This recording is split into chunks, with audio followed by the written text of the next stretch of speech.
আপনারা কি এই ঘটনা সম্পর্কে শুনেছেন? বনী ইসরায়েলের একজন আবেদ ব্যক্তি ছিলেন।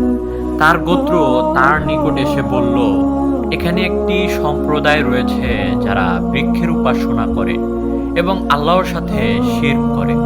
আবেদ এতে ভীষণ রাগান্বিত হয়ে বৃক্ষটি কাটার জন্য একটি কুঠার নিলেন।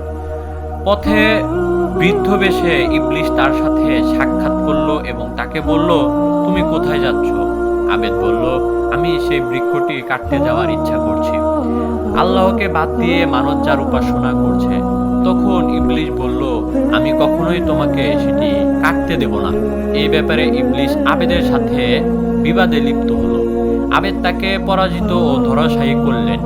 ইবলিশ বলল, আমি তোমার নিকট এমন একটি বিষয় উপস্থাপন করব যা হবে তোমার জন্য কল্যাণকর। তুমি তো নিঃস্ব, তোমার তো কোনো সম্পদ নেই। তুমি বৃক্ষটি কেটো না এবং ফিরে যাও। অচিরেই আমি তোমাকে প্রতিদিনের বিনিময়ে 2টা করে সোনার মুদ্রা দেব। আবেদ এতে সম্মত হলেন। প্রথম দিন আবেদ 2 দেনার এবং দ্বিতীয় দিন 2 দেনার গ্রহণ করলেন, কিন্তু তৃতীয় দিন তিনি 2 দেনার পাননি। এতে আবেদ রাগান্বিত হয়ে তার কুঠারটি নিলেন এবং বললেন, অবশ্যই আমি বৃক্ষটি কেটে ফেলব।